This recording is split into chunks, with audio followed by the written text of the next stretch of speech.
This is BBC Learning Zone. Welcome to the nighttime slot for children to record now and play back at a more civilised hour.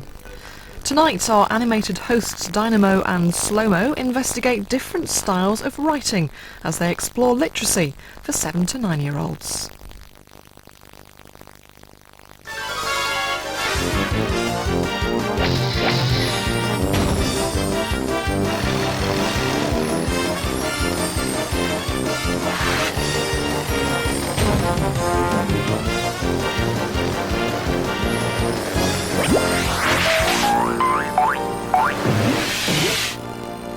Whee! Opa! Hello! Buongiorno! My name's Dynamo, and this is my den. It's great, isn't it? Hey, do you like my car? Yeah, groovy. And what about my computer and the piano? It's clever, isn't it? Well, it's not as clever as me, and not as clever as my friend Slow-Mo. Hee! Oh, come on, Slow-Mo, don't be shy. We all want to see you, even if there isn't that much of you. Yes, Slow-Mo has a den of his own, but most of the time we play around here. Oh, it's fantastic. There's so much to do. We love playing games and making up stories, telling jokes, doing puzzles and, lots more. Today, we're into words, and let's face it, there are lots to choose from, aren't there? There's a word for everything, and everything has a word. Hey, you can join in later. What's that, Slow-Mo? You see, Slow-Mo's made a list of what's in store. I told you he was clever. He says you can stop the tape whenever you want to work out the puzzles or do the activities. So, let's take a look at what's coming up.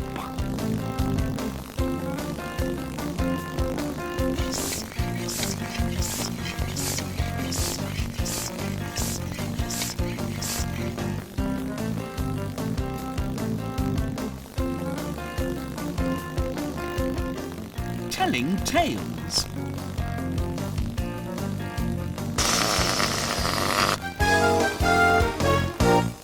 Oh, great! We're starting with a story. I love stories, especially the ones that are so good you'll never want them to finish. Oh, the ones that have good beginnings, and good endings, yeah. Oh, and good middles for that matter. Hey, Slow-Mo! Slow-Mo! Oh, where's he gone? He's always disappearing. A bit like the character in this first story. He's called Jackie Thimble. Great name. And he's very small, which is also a bit like Slow-Mo. Hey, Slow-Mo! He's probably in his den at the bottom of the filing cabinet. You see, I'm too big for Slow-Mo's den, but I often wish I was small enough to go inside and take a look around. I bet you sometimes wish you were smaller and able to get into places you're not supposed to be.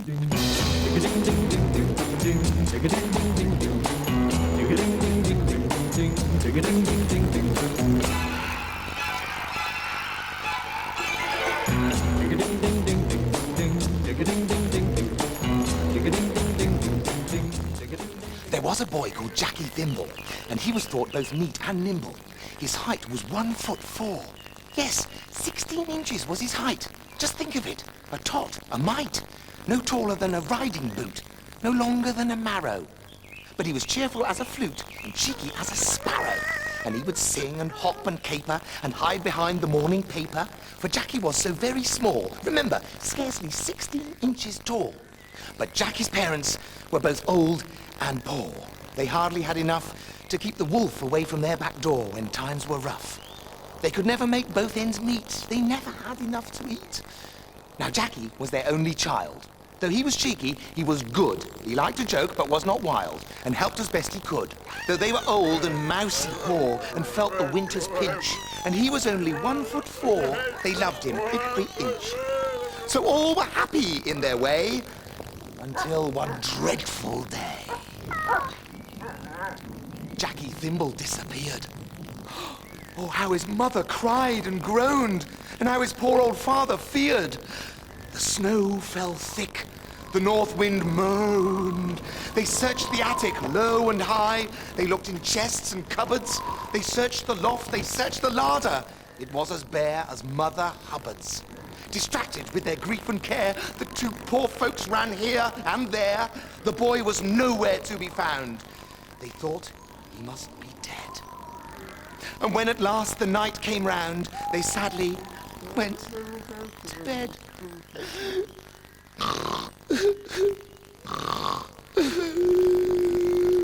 But, are you listening, everyone? If only they had seen their son, they would have laughed for joy instead, for Jackie was by no means dead. It happened that particular day that Jackie had gone out to play. As he carelessly wandered on through streets and alleys big and small, he chanced to see a pillar box. And it was round and red and tall. The postman's van was standing near. The pillar box was open wide. The postman had not closed the door, so Jackie Thimble peeped inside. What fun, he thought, to clamber in. It was so dark and tall and round. The postman in the postman's van was stowing mailbags safe and sound, so Jackie climbed into the box, unseen, and started to explore. What fun to go where no one's been before. Remember, he was only 1'4". Oh, he'd always wanted to explore. Just then, the postman shut the door. The door slammed to. The lock was fast. Jackie Thimble gave a shout. "Hey, Mr. Postman," Jackie cried. "Let me out! Please, let me out!" In vain, the postman paid no heed. He, poor man, was hard of hearing. Aye. So Jackie, with a beating heart, heard the mail van disappearing. He shouted loud, but none was near. His anxious cries to overhear, and so, to keep his courage strong, poor Jackie raised his voice in song. The minstrel boy and Scots were high, cock mussels and linden lie. Here's a health unto Her Majesty. Home, sweet home. The first Noel. He sang them all, both clear and well. He sang them all with might and main, and then he sang them through again. Now, Mrs. Cox and Mr. Vere were two old ladies living near. It happened that they passed along as Jack was finishing a song. "Why, gracious me," said Mr. Vere. "If you could hear what I can hear, I do declare, dear Mrs. Cox, we found a singing pillar box." Said Mrs. Cox to Mr. Vere, "I've never known a like before. It must be fairies carolling. For sixpence, they may sing some more." So saying, generous Mrs. Cox dropped sixpence in the letterbox. Jackie, to show his gratitude, began more prettily than ever. "There is a tavern in the town." Then Mr. Vere said, "Well, I never!" and sent 3 pennies rolling down. The ladies soon told other folks about the singing pillar box, and people came from far and near. So rare a miracle to hear. "Upon our souls," they cried, "how funny! A pillar box that sings for money!" So, as the sixpences and coppers came rattling down, 1, 2, 1, 2, Jackie Thimble raised his voice and sang out all the songs he knew. At last, to cut the story short, he heard a welcome sound. The postman's van, yes, there it was, coming in that direction, at 10 o'clock through hail and snow, to make the last collection. The postman stops the van, unlocks the steel door of the pillar box. Jack wastes no time, on nimble feet, leaps out and scurries down the street. Imagine his fond parents' joy to see their long-lost little boy. Their hearts are full, and so are Jack's pockets. "Look here," cries he, "at what I've earned." They laugh to see the bright round coins, and weep to see their boy returned. Says Jack, "I'm home, so don't you cry. Just think what all these coins will buy." Ah! So ends the tale of Jackie Thimble, who was so smart and small, he climbed into a pillar box to sing. Now, did you ever hear of such a thing? No, that's the end. Ding, ding, ding.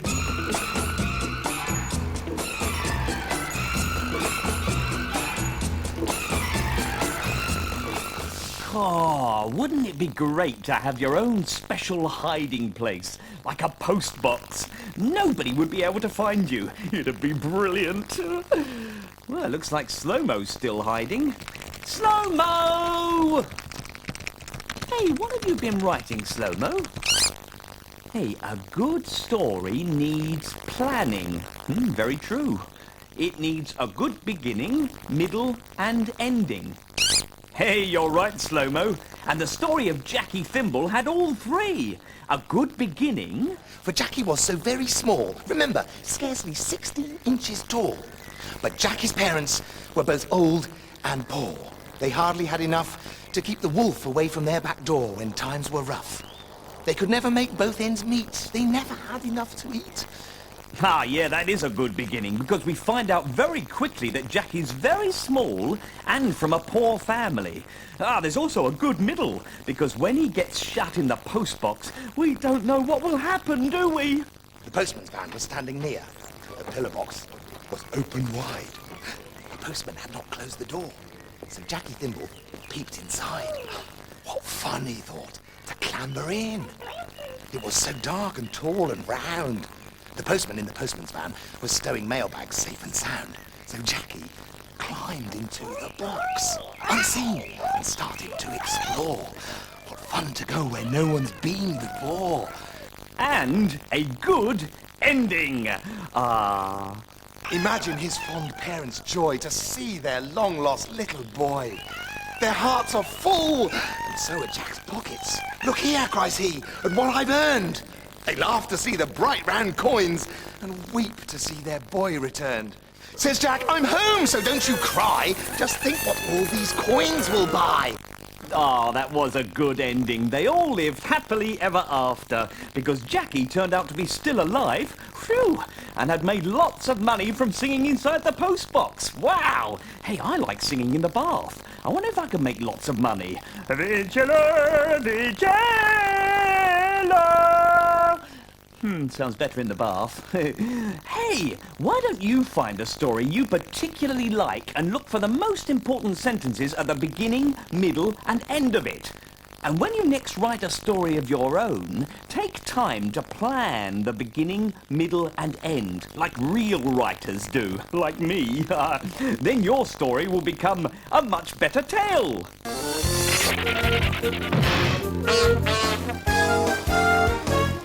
When you see this stop and go sign, stop the tape and have a go, all right? And when you're ready, you just start the tape again. Oh, technology.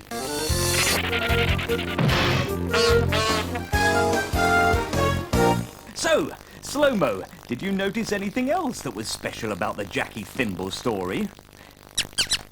Oh dear. Well, if you're trying to tell me it had rhythm, you're right. Which is more than you have, mate. If that demonstration is anything to go by, keep taking the lessons. Yeah, it was full of rhyming sentences. If you've got a tale to tell, be sure to start and end it well. Rhyme may help it move along, or maybe you prefer a song.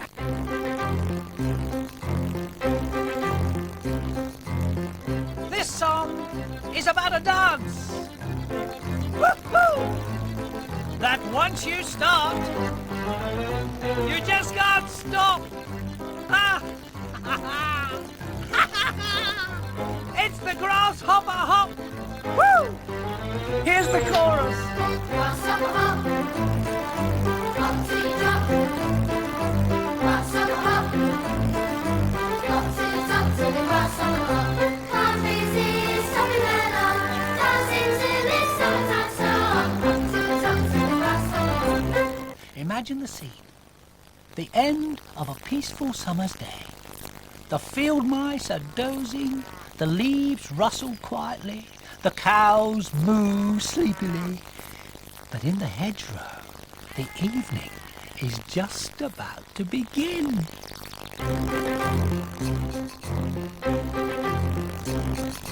Grasshopper hop, hop till you drop. Grasshopper hop, hop to the top to the grasshopper hop.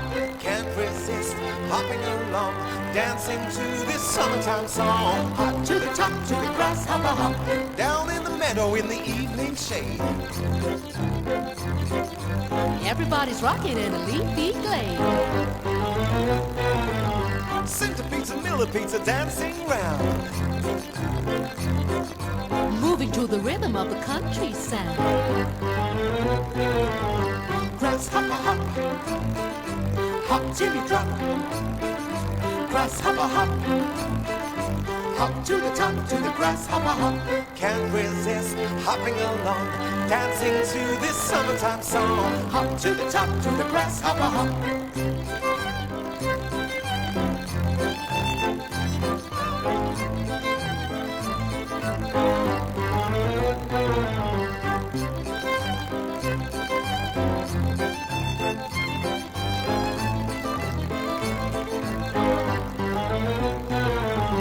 Grasshopper hop, hop till you drop. Grasshopper hop, hop to the top, to the grasshopper hop. Can't resist hopping along, dancing to this summertime song. Hop to the top, to the grasshopper hop. Ladybirds and beetles make a square and jig. Bees dance a figure eight around a twig. Spiders take the partners for a twirl and spin. Circling the butterflies flutter in. Grasshopper hop, hop till you drop. Grasshopper hop, hop to the top, to the grasshopper hop. Can't resist hopping along, dancing to this summertime song. Hop to the top, to the grasshopper hop.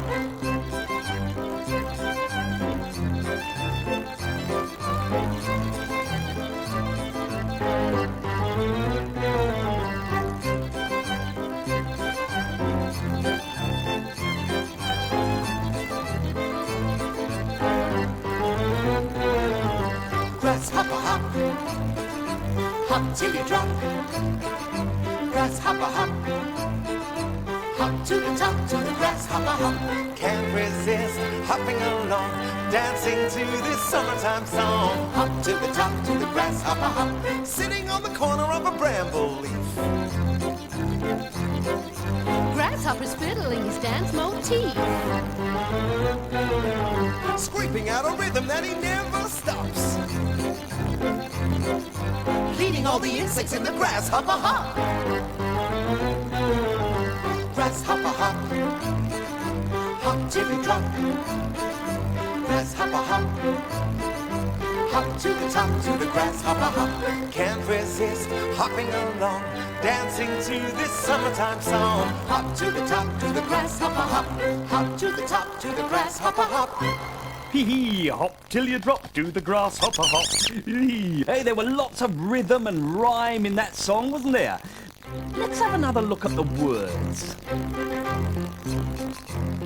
Make up some different rhymes to fill the gaps, like maybe, grasshopper hop, pop to the shop, hee, buy me a mop when you pop to the shop. Ah, great! It's really good fun when you try to sing the words to the tune, isn't it? Grasshopper hop, hop till you drop. Grasshopper hop, hop to the top, to the grasshopper hop. Can't resist hopping along, dancing to this summertime song. Hop to the top, to the grasshopper hop.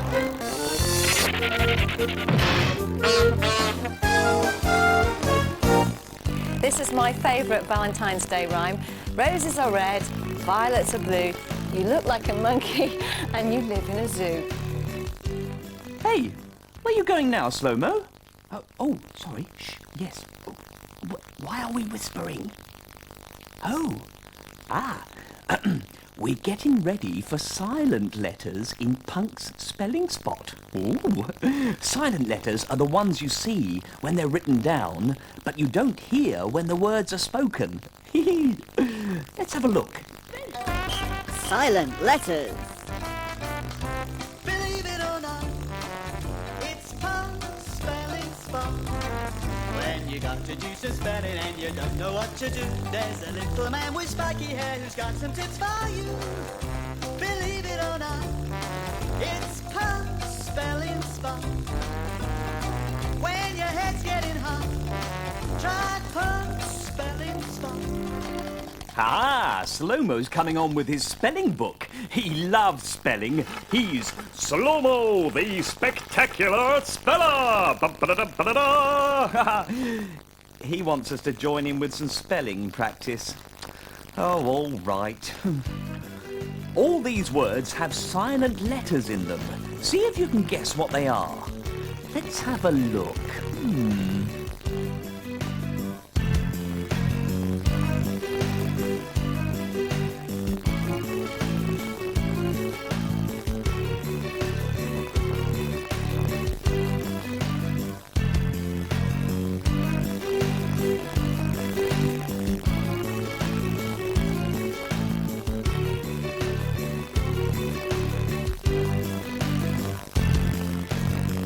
The first one is knife. Ah, it sounds like the word knife already, but it needs a K in front of the N. Ah, right. The next one's... Ow! Oh, gnat. Oh, I hate gnats. They're those nasty insects that bite you when you least expect it. Now, what goes in front of the N in gnat? It's not K this time. It's, it's G. G and N together make an N sound too. Haha! Right, on to the next one. Ring. That's a word already. Ah, but it needs a letter in front of the R to make it into a different sort of ring. Ah, right, with a W in front of the R, it becomes the ring you do when you're washing clothes, you know. You wring out all the water. Haha, right. And now the last one. Knock. Yeah, that's another one like knife that needs a K in front of the N to make it knock. Knock. Like the knock in a knock-knock joke. Great. Knock, knock. Who's there? Snow. Snow who? No use asking me. Oh, great. Hey, why don't you find another word for each of the silent letters we've just looked at? One word for silent K, one for silent G, and one for silent W. And you could find some words that end with silent letters.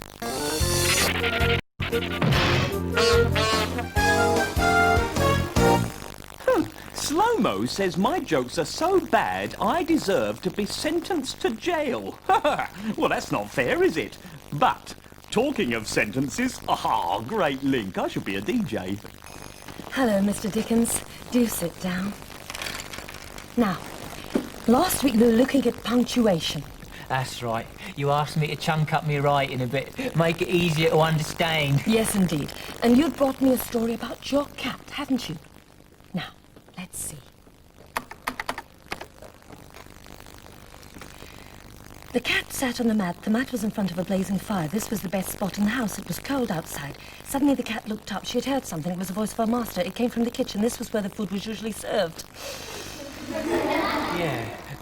You had trouble reading that, didn't you? Just a little. I feel I need a little guidance about where to breathe. Now, did you manage to break it up into sentences for me? Oh, yeah. I put a full stop at the end of every sentence to show where it finishes, and I started every new sentence with a capital letter to show where it starts. Lovely. Yeah. I hope this is clear enough for you. Oh, I'm sure it will be marvellous. Now. The cat sat on the mat. The mat was in front of a blazing fire. Blazing. Do you notice that? I put that word in to create a bit of atmosphere, like you said. It's an adjective. It describes the fire. Lovely.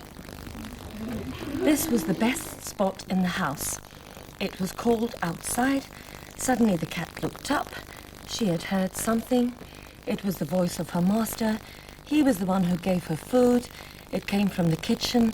This was where the food was usually served. Is that it? Yes. Yes, indeed. I thought that was the best place to finish. Keep the punters wanting more. A sort of mystery. Did she get any dinner? Or didn't she? Well, what do you think? Well, I had no trouble reading it. Not at all. No, it's the capital letters and the full stops are lovely. It's definitely in sentences now. Good. So, I got me sentences sorted out then. Well, in a way, they all had a subject and a verb and they all made sense.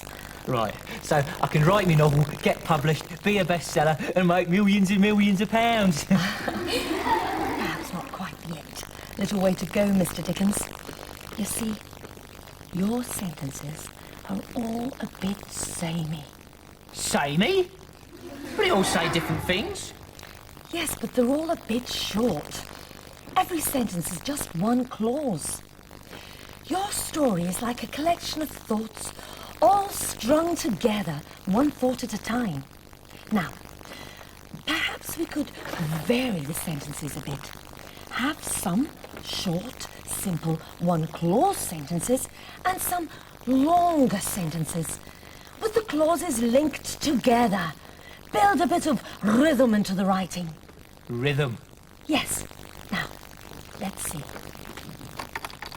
First it's too long and it needs breaking up into sentences, and then they're too short and they need joining up together again. I mean, some people are never satisfied. There. Now, why don't you read it? The cat sat on the mat, which was in front of a blazing fire. This was the best spot in the house because it was cold outside. Suddenly, the cat looked up. She had heard something. It was the voice of her master, who was the one who gave her food. It came from the kitchen where the food was usually served. There. What do you think? Well, doesn't say anything different. No, but it's got more of a flow to it, don't you think? I left two of the sentences short. Suddenly, the cat looked up. She had heard something. That was to give a feeling about how the cat moved, you know, abruptly, like her ears pricked up. Right, so you want short sentences and long sentences. Well, that's one way to put it, yes. A bit of variety, to stop it getting boring. Right, and that'll make me a bestseller, will it? Well, you'll be in with more of a shout. Right, so short sentences and long sentences. Yes. Link the clauses. Link the clauses. Fine. Well, I'll see you next week then. Maybe then we could talk a bit about the other things important about storytelling, like characters and plot. Characters, plot. Right. You will remember what you learned today about clauses, won't you? Oh, yes, definitely. You do know what clauses are, don't you? Oh, yes, of course I do, yeah. Clauses are what the pussy's got on the end of her footsies. So, some sentences are shorter and some sentences are longer. Using different kinds of sentences makes your writing more interesting. Oh no, Slow-Mo's back with his little book of writing tricks. Not more spelling, Slow-Mo. Oh, good. Not spelling. I'm good at spelling, but I prefer sentences. Slow-Mo gets cross with Dynamo. He always tells bad jokes? That's not fair. I'm a brilliant comedian. No, Slow-Mo, I'm not a complete joke. Thank you very much. Anyway, Slow-Mo wants us to join these sentences together. Have a look and see if you can find a good word to link them, okay?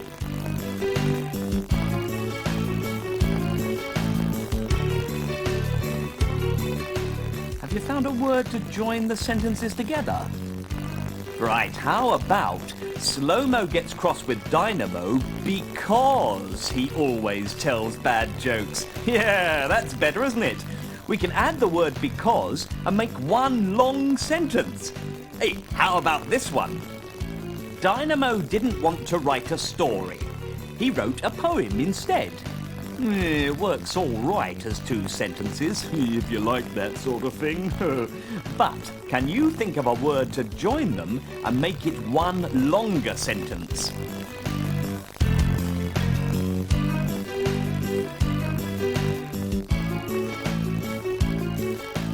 Have you thought of a word to link the two sentences?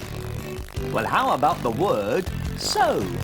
Dynamo didn't want to write a story, so he wrote a poem instead. Right, Slow-Mo, what's next?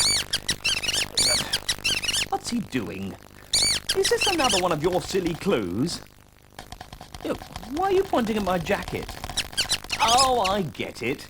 It's a red jacket, and you want me to think of another word that means red. Haha, right, okay. Another word that means red. Aha, I know. Crimson, like in Captain Crimson. Great, we love reading Captain Crimson. Right, this is the episode when Captain Crimson isn't well. Oh. See if you can spot how many different ways there are of saying somebody isn't well. The Adventures of Captain Crimson, Space Crusader. The captain and his science officers had been visiting Saharadon 7. It was a barren desert wasteland where only a few heat-loving plants could survive. Widget, stand by to beam us aboard.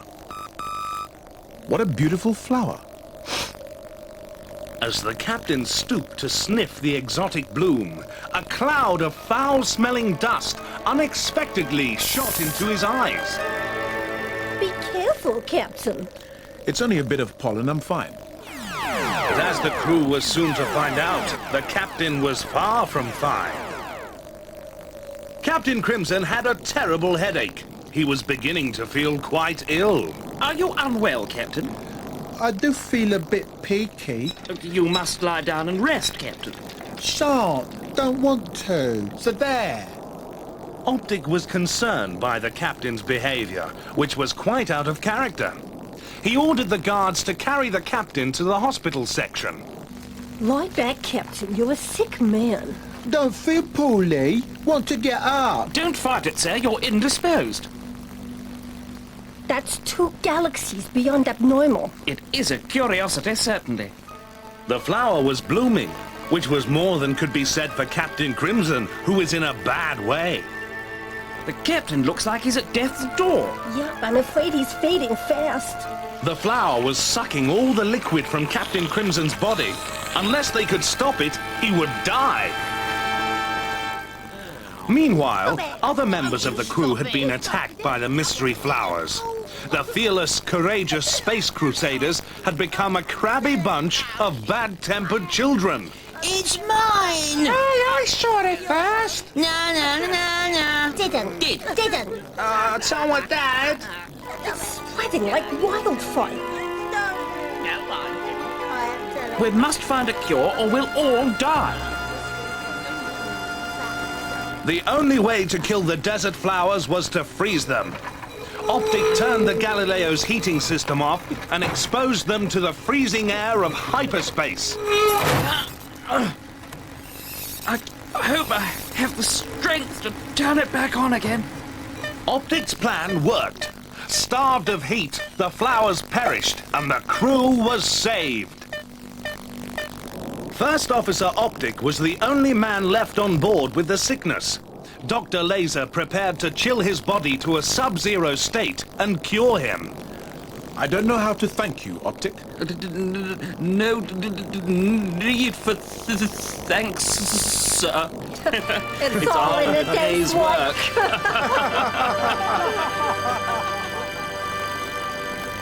Poor old Captain Crimson. I'm glad he was cured in the end. I wonder if you found all the ways of saying someone's not well. There were 9 of them, and they were all in the speech bubbles.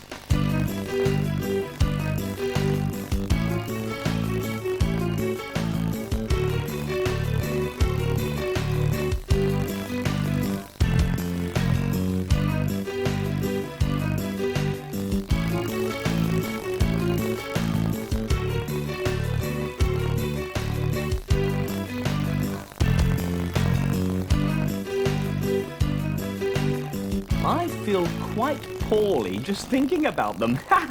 And poorly was one of the words or phrases on the list. Let's see if you got the others. Right, they were ill, unwell, peaky, sick, bleh, poorly, indisposed, fading fast, at death's door, and in a bad way. Ha ha! It's fun finding different words that have the same meaning. Why don't you pick a word like, say, big, and see how many other words you can find that mean the same? Words like gigantic, huge, enormous, colossal. Ha ha!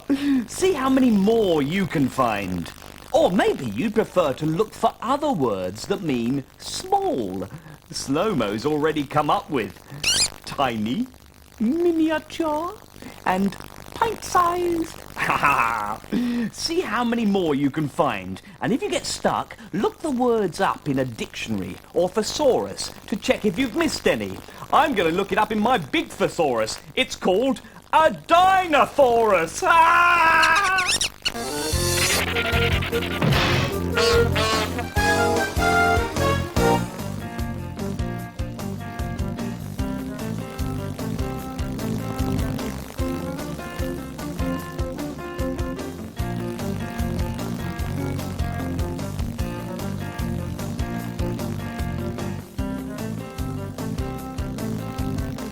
Legends and truths.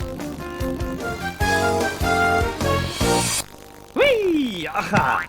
Hiya! Slow-mo's busy with his spelling, so I said I'd meet him here because we're about to hear another story.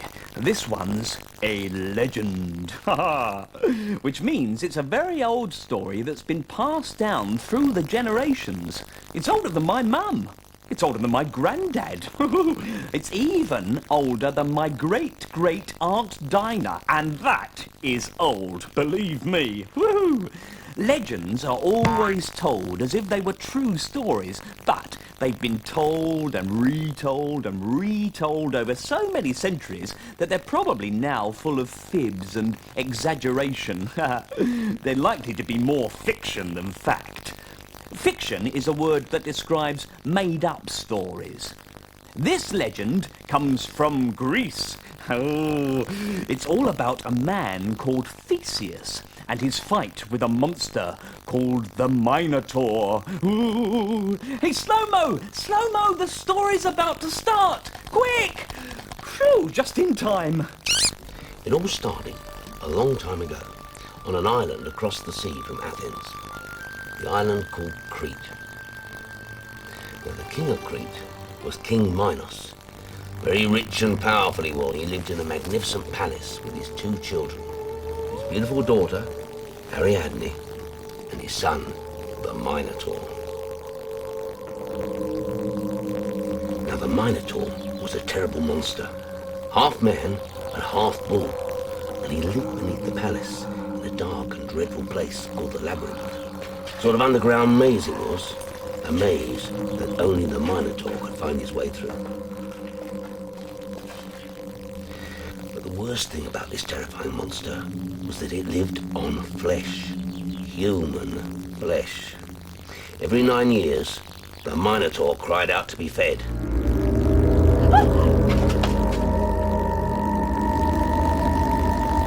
When this happened, King Minos sent a message across the sea to Athens demanding 7 young men and 7 young women to feed his son's awful hunger. Aegeus, king of Athens, was so afraid of King Minos that he dare not refuse. He wept as he watched the black-sailed ship travel south towards Crete. On board were the young men and women who'd been chosen as the victims of the Minotaur. That was bad enough. But worse than that, one of the men was King Aegeus' only son, Theseus. Theseus had insisted on going. He told his father that he would destroy the Minotaur and end the curse on Athens once and for all. So Theseus and the other sacrifices sailed across the sea to Crete and the terrifying monster that awaited them there. Oh, that Minotaur sounds like a nasty piece of work, doesn't he? Legends often have a hero like Theseus, or me, and a baddie like the Minotaur. And this helps you guess what might happen in the story. I mean, what do you think will happen to the 7 young women and 7 young men who are being sent to feed the Minotaur? Do you think that baddie the Minotaur will eat them up? Oh, no. Or will the hero, Theseus, save the day? What do you reckon? Nobody was as strong as Theseus, nor as handsome, nor as clever. Hardly surprising that when Minos' daughter Ariadne saw Theseus, she fell deeply in love with him. So in love that she knew she had to do everything she could to save him from the Minotaur.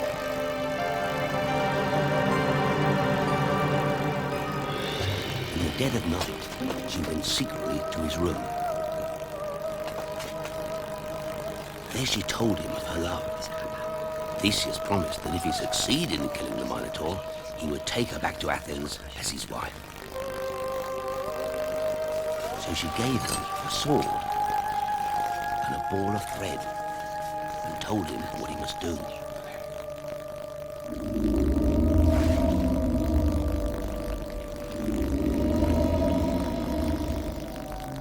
The next night, after his secret meeting with Ariadne, Theseus was thrown into the labyrinth. Slowly, he made his way through the tunnels, turning this way and that, unrolling the thread behind him so he could find his way out again, and all the time listening for the Minotaur.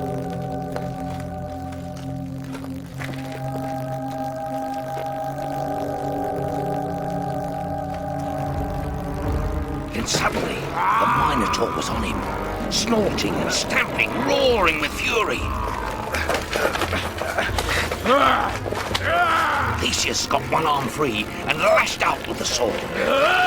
The monster howled in rage and pain.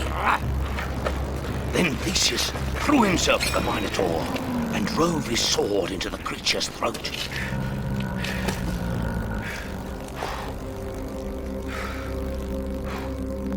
It was over. The Minotaur was dead. So as the moon rose over the sea, Theseus and the other Greeks stole away down to the shore and set sail for Athens. Well, were you right? Did you guess? Theseus was a true hero like me. He killed the evil Minotaur, bish bash bosh, so that people would no longer be eaten. Great! Still, the Minotaur was frightening, wasn't he? Hope there aren't any more monsters like him around anywhere. Ooh, I wish Slow-Mo were here. Slow-Mo, you made me jump. Oh, yes, very funny. So, what's in your book this time? Slow-Mo says a lot of the words we use today come from ancient Greece, like Theseus did. What's that? Yeah, words like ornithologist. Ornithologist? What does that mean? Yes, I do know what it means, really. I've just forgotten today. I have, honest. Well, could you just remind me? If you see this on the end of a word, logist, as in biologist or archaeologist, it means people who study things.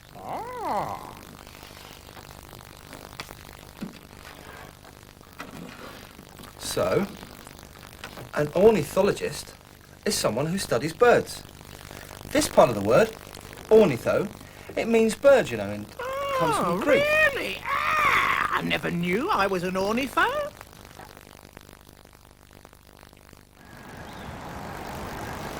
This piece of land is a bird spotter's paradise. It's called Titchfield Haven in Hampshire. And I'm trying to find the blonde-headed wild greencoat called Chris Packham. He's taken a day off from the Really Wild show to show me a wild thing or two about birds. Hi there. How's it going? Quite well. Some widgeon out there, some teal. That's all my favourite, snipe, just down here in the foreground. They're not rare, but they're really smart birds. They're the ones with the extremely long beak, just on the edge of the water there. Oh, yeah. So if you're inspired and you want to start bird watching, what would you have to do? Well, firstly, you need a pair of binoculars to start with. I remember getting my first pair of binos and looking at sort of sparrows and blue tits in the garden, and all of a sudden they were like this big instead of like this big, and they were really exciting. Check out your local young ornithologist group or the RSPB and go to reserves, because it's a real help to come somewhere where you can go straight into a hive like we are. If you're out there, you've got to be sneaky and really quiet, and it's difficult to get close to them. If you come here, they're used to people being in the hive. You don't really have to speak in a sort of hushed voice. It's really unnecessary generally. So you can behave yourself, keep relatively quiet, and hives are always put in the best place for people to see them. Another well-placed hive was full of children from Wooty Alton Junior School in Hampshire. What do you like about coming here? Well, it's good fun looking at all our birds, especially ones that are quite rare. I mean, where we live, we don't see many, really. How do these birds know where to come to? Well, they've got bird brains. Inside the brain, they've got some stuff called magnetite, which is just like a magnet, and they can actually feel the Earth's magnetic fields.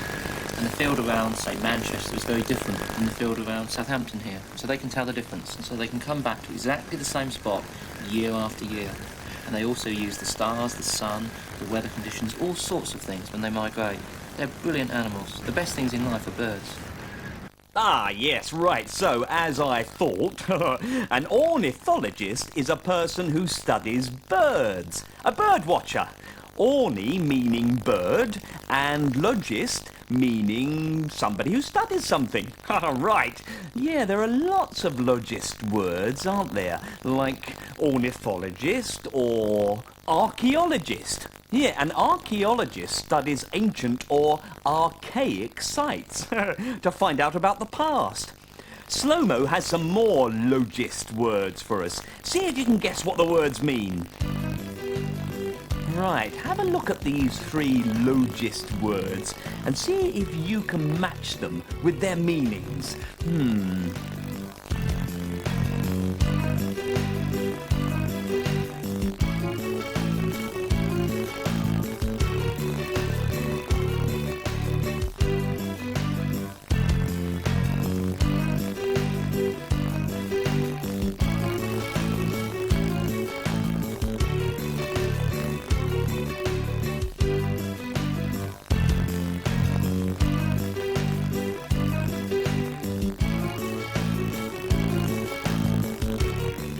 Okay, let's have a look at this work and see if we can puzzle it out.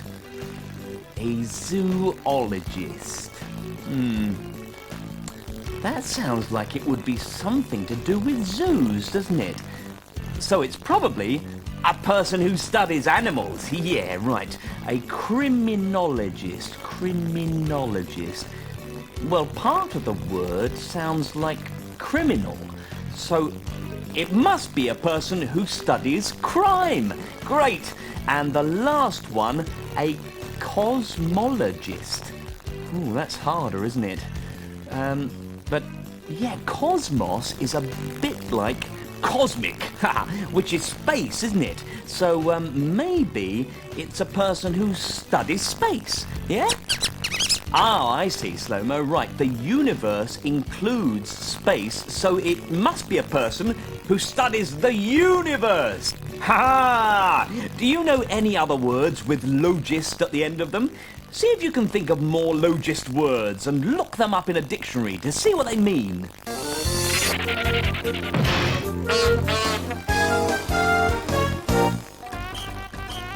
Words ending in E. Believe it or not, it's fun spelling spot. When you got to do some spelling and you don't know what to do, there's a little man with spiky hair who's got some tips for you. Believe it or not, it's fun spelling spot. When your head's getting hot, try fun spelling spot.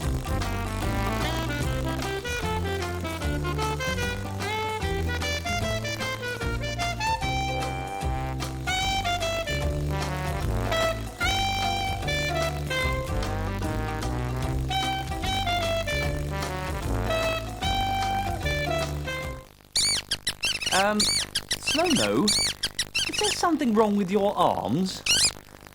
Is this another one of your silly clues? Oh, well, I already knew that we had another item about birds. It's about where birds go in the winter.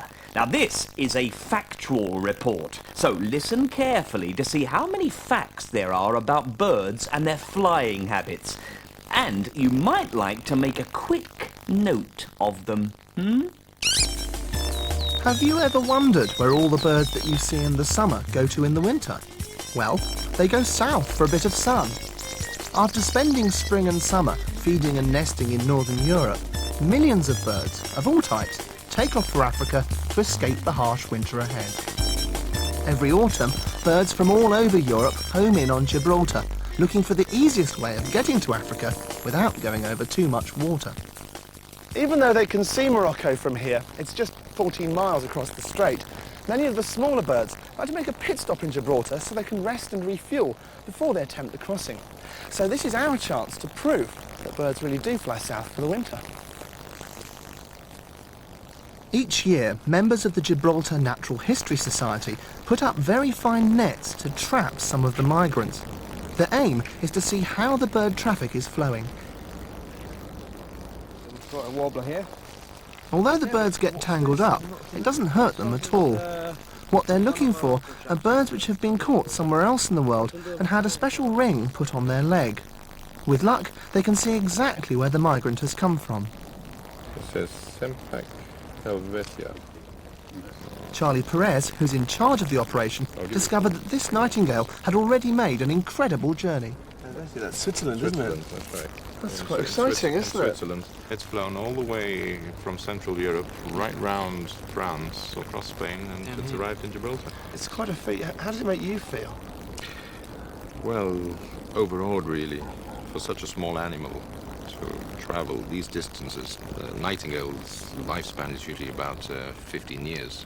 They do this trip twice a year to and from Africa, so the distance covered in a lifetime is tremendous. So, what's it going to do now? Just head straight off to Africa? Yes, it might stay around for a few days to feed until it gets a clear night. And away? All the small migratory birds, like this swallow, try to avoid flying over water. But the 14-mile crossing of the Straits of Gibraltar isn't really a problem for them. They're actually very good flyers and just flap hard for the other side. But hundreds of thousands of bigger birds doing the same journey have to use a very different strategy to get across to Africa. Birds like storks and vultures have such big wings that they can't flap them very much. Once they're airborne, they just hold their wings out straight and glide along. But for every 10 metres they go forward, they go down 1 metre. So they use currents of warm air rising from the land to stay up. That works fine until they reach the Straits of Gibraltar. Here's the problem. There's no hot air rising off the sea. And even though the Straits of Gibraltar are very short, it's too far for the birds to simply flap across. They've got to be clever and use Gibraltar like a springboard to bounce them across. Early in the morning, you can see the soaring birds take off from the rock and start to climb on the rising air currents. It's a fantastic spectacle.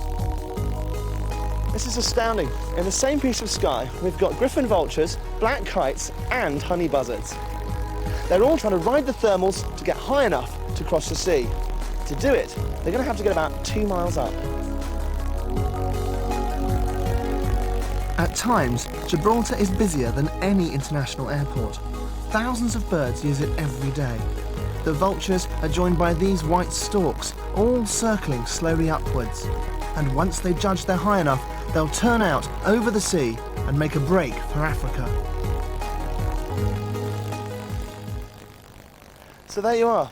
Gibraltar, a sort of service station on the migration motorway, and of course proof that birds really do go south for winter. But just think, next spring, they've got to come all the way back. Wow! That's amazing! All those little teeny birds being able to fly all the way to Africa and back every year. Ooh, long way to go for your holiday. Did you listen out for some facts about the birds? Slow-mo made some notes. Let's have a look at what he's written. Okay, these are just notes. Can you work out what facts they stand for?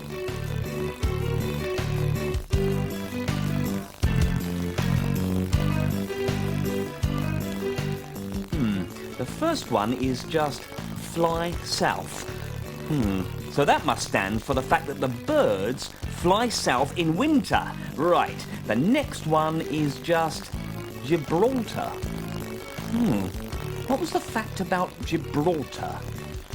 Well, some of the birds stop in Gibraltar because it's the last piece of land before Africa. Ah, that's it.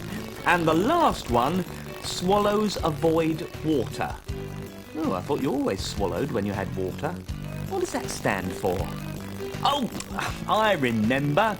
Swallows, the birds, don't like flying over water, so they try to avoid it as much as possible. Yeah, that's it. See if you can write down one really good sentence about the birds, like, the birds fly south in winter because the weather in Africa is warmer. And if you're particularly interested in birds, you could make your own bird dictionary. Collect together the names of all different types of birds, put them in an alphabetical list, and add to it as you find out more.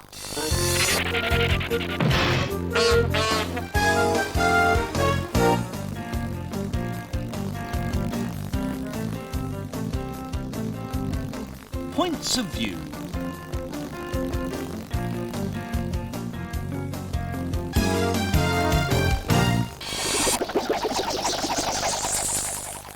Here I am in my den. That's a fact. Here's Slow-Mo with his little book. That's another fact. Ooh, facts, facts, facts. Ooh. You need to find out the facts when you write a factual report. Yeah?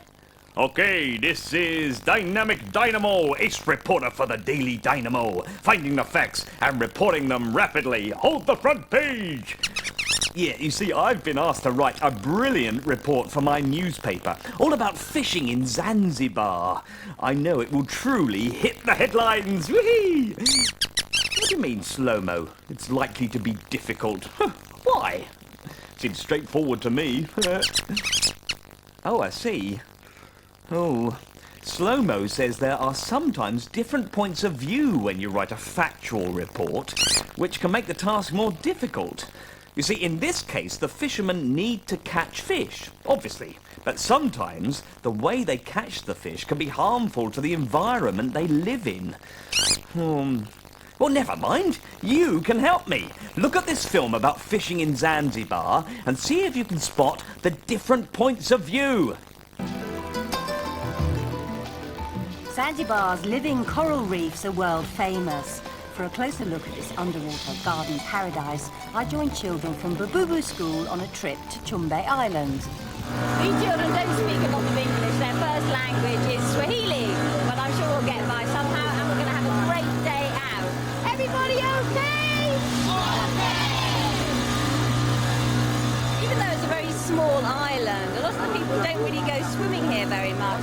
The boys, it seems, can swim, but for the girls, for a lot of them, it's going to be their very first time, so this will be fun.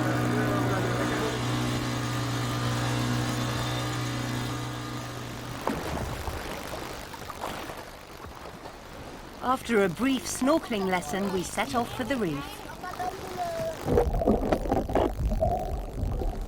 They've laid out a very clever nature trail here with life buoys set out at strategic points along a line. And what we're doing is dropping the children off at different points along the line, and they can safely hang onto the life buoy and snorkel because they're not expert snorkelers yet. And while they're snorkeling, there's special underwater signs that tells them all about what they're looking at. Although they've lived here all their lives, this was for many their very first glimpse of a coral reef. The corals here are some of the best in the world, and the reef on Chumbe is a specially protected marine park. As part of their schoolwork, the children come here to learn more about the marine habitat and why it's so very special. Not your average school outing.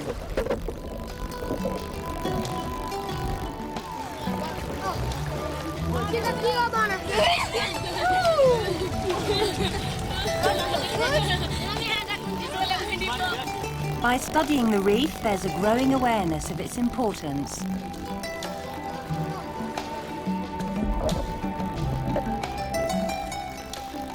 The islanders rely on the reefs for vital food stocks. As the population grows, the more fish they need to catch to live on.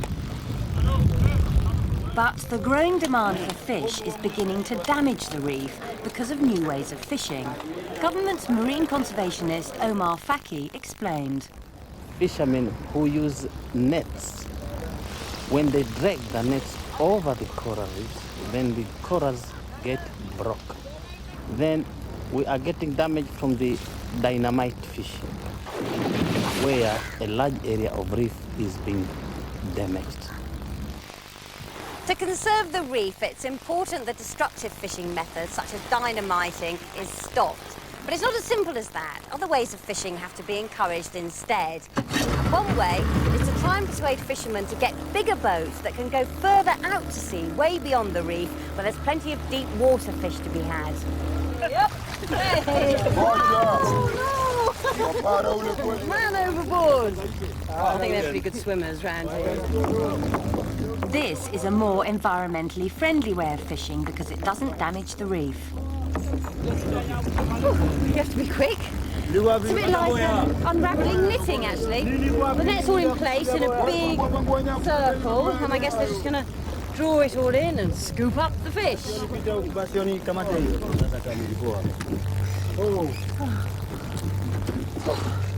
I wonder they're so muscly.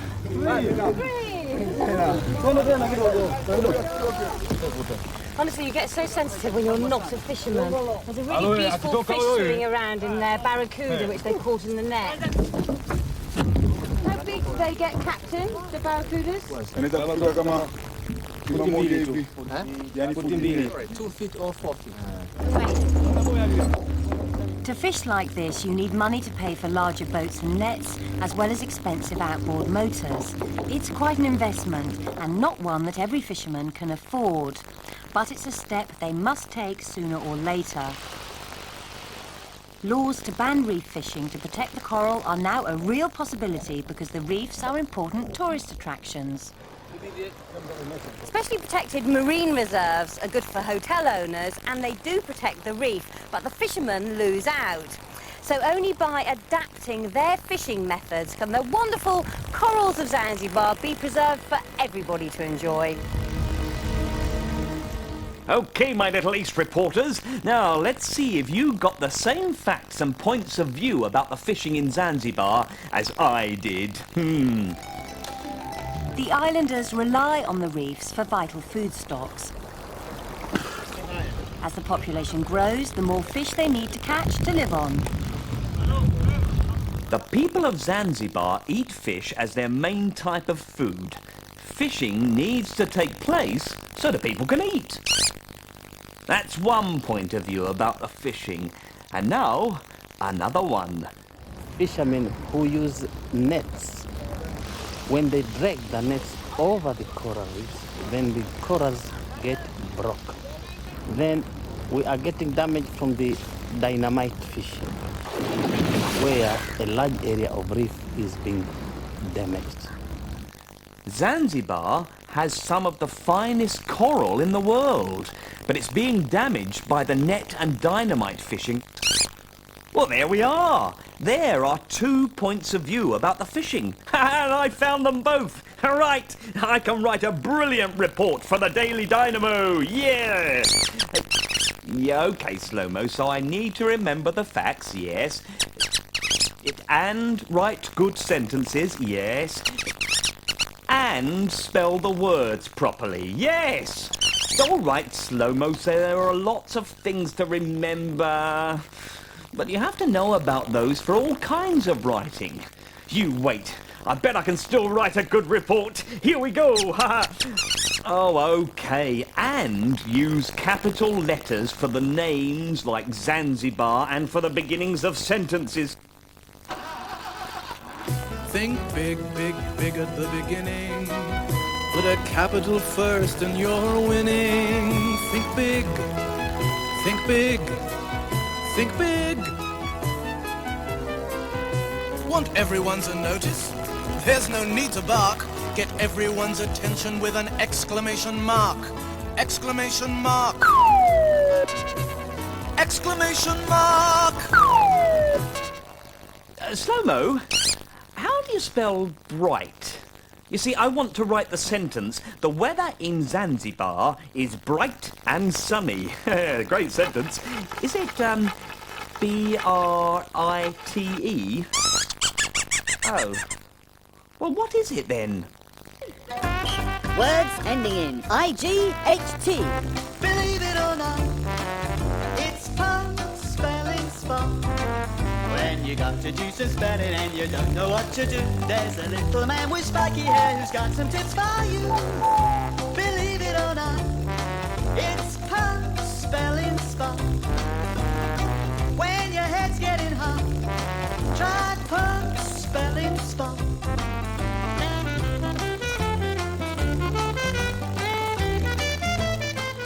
Oh, so bright is one of those I-G-H-T words, like light and night and sight and fight. Yeah, that could have been a contender.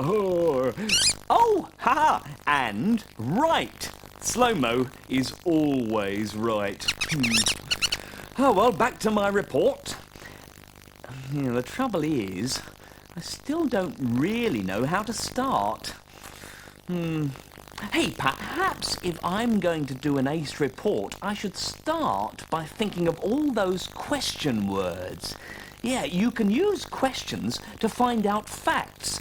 So if I go through all the question words, I should be able to organise my Zanzibar report. Right, let's have a look at the 6 question words. Most of them begin with W. There's who, what, where, when, and why. Oh, and what's the other one? Ah, yeah, that's it, Slow-mo. How. 5 of them start with a W and 1 with an H. Now, let's see if these questions help with my report. Who? Well, who am I writing about in my report? I'm not writing about anyone in particular. Ah, but I am writing about the people of Zanzibar. Ah, you're right, Slow-mo. Well done. What? What am I writing about? Well, I'm mainly writing about the fishing in Zanzibar. Yeah! Where? Ah, well, that one's easy. I'm writing about Zanzibar. When?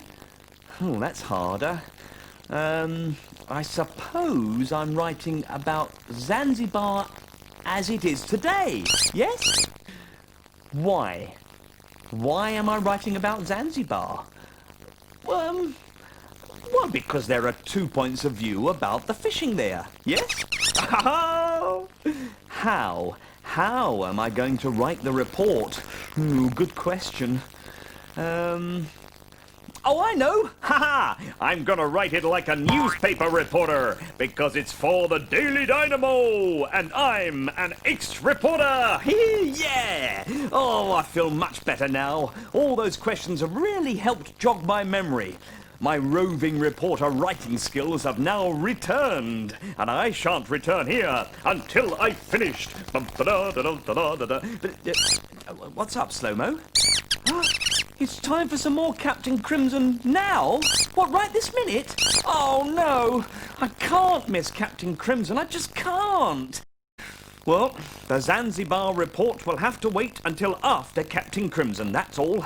And maybe he can give me some more writing tips. I mean, this is the episode full of words ending in B-L-E. Very useful. The Adventures of Captain Crimson, Space Crusader. The Galileo's water tank had sprung a leak, and they were desperate to refill it. So they had made an emergency landing on an unexplored planet. Twin suns beat down upon Captain Crimson and his crew. The heat was utterly stifling, and the air was filled with a vile stench. What's that dreadful pong? The crew was surrounded by brown, slimy grass and mouldy leaves that had been sweating in the heat. Yeah, what a hideous planet. Let's get the water and go. Suddenly, there was a noise like thunder, and the ground began to shake. What on earth is that? I don't know, but whatever it is, it's heading this way. The crew waited anxiously to discover what type of creature would emerge. Look at the size of those cabbages! They're enormous. Quite colossal. The landing party gasped as a mega monstrous boot appeared. It's a giant. Let's hope he's friendly. Follow me. Fearlessly, Captain Crimson led his crew forward. Health and happiness, sir. With a mighty roar, the giant's massive hand swooped down and snatched the landing party from the ground. Gotcha! What are you doing here? The captain explained the urgency of their mission. We come in peace, my friend. We need water. The giant's voice started as a rumble and rose to a roar. It was so loud, it made the landing party tremble. If you want water, you must fight me for it. Ugh, his breath smells horrible. This situation is terrible. But not impossible. I'll take you on, but let my crew go free. Captain, you are in serious trouble. This is unbearable. You could die. Let's not crumble under pressure. This is what we're going to do.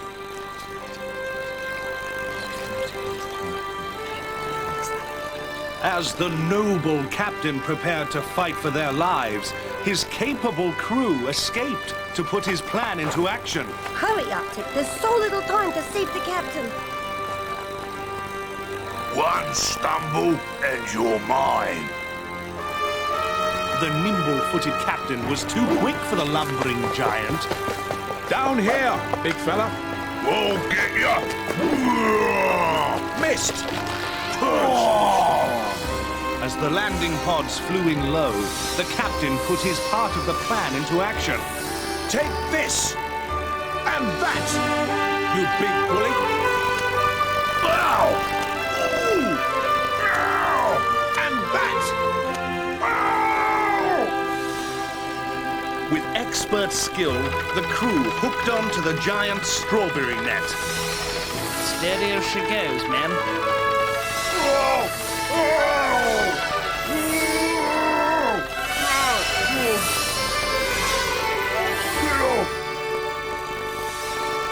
That was an incredible bit of footwork out there, Captain.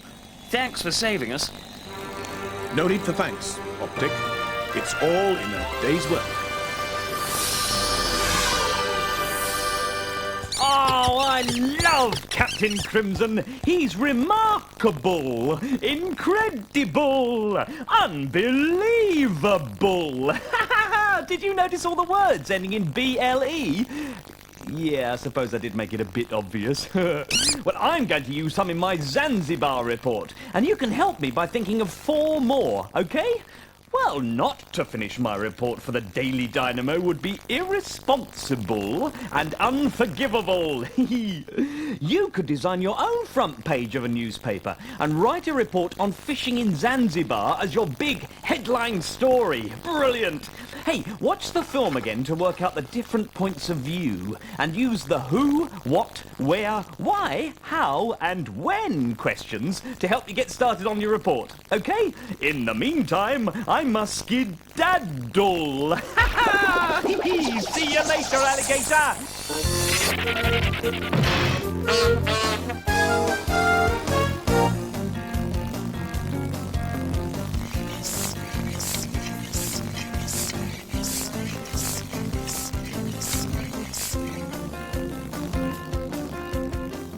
Favorite books.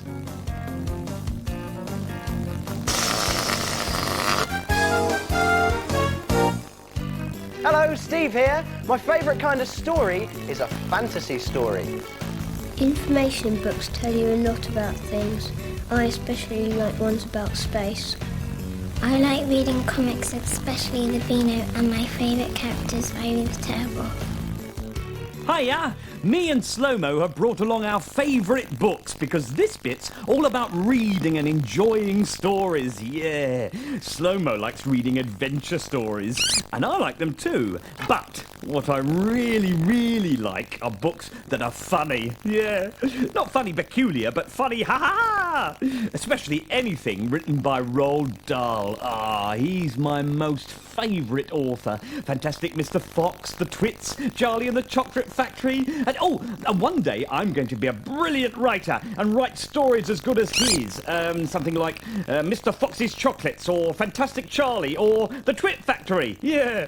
Right, we're going to hear part of the BFG, or Big Friendly Giant, by Roald Dahl. It's about a giant who catches dreams and puts them in bottles. Oh, me and Slow-Mo love this one.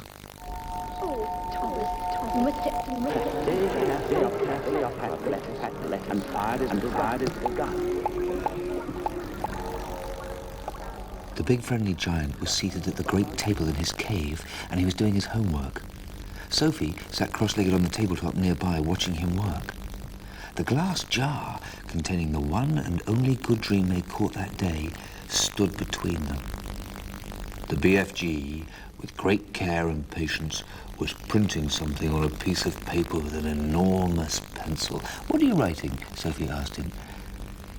"Every dream is having its special label on the bottle," the BFG said. "How else could I be finding the one I was wanting in a hurry?"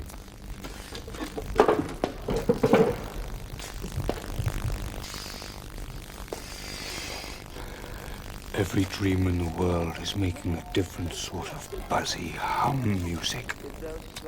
But because of these jump-squiffling ears of mine, I is not only able to hear the music the dreams is making, but I is understanding it also. "What do you mean, understanding it?" Sophie said. "It talks to me," the BFG said. "It is like a language." "I find that a little hard to believe," Sophie said. "The matter with human beings is that they're absolutely refusing to believe in anything unless they is actually seeing it in front of their own schnozzles." He turned away contemptuously from Sophie and resumed his writing. Sophie moved over to read what he's written so far. The letters were printed big and bold, but were not very well formed.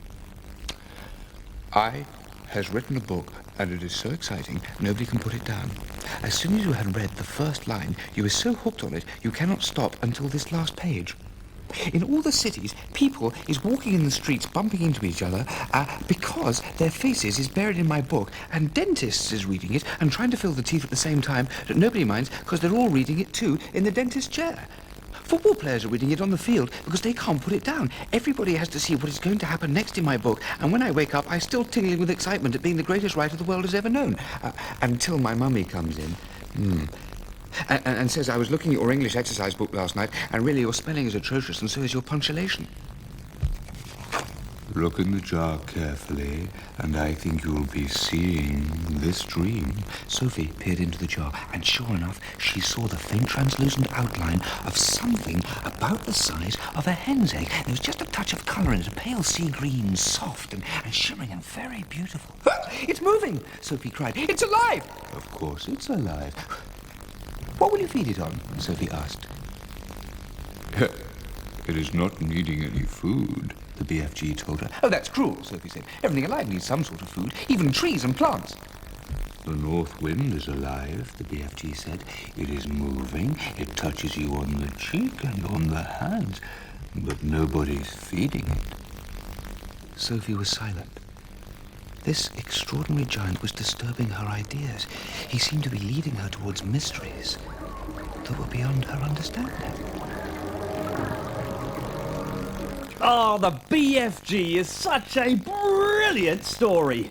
It's got mysterious bits and really, really funny bits, like the Windy Poppers. Yeah, you'll have to read it to find out about them. See, when you're reading it, you just don't want to put it down.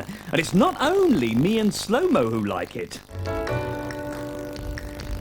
It's about a giant who kidnaps a girl because she sees him and takes her back to Giant Land.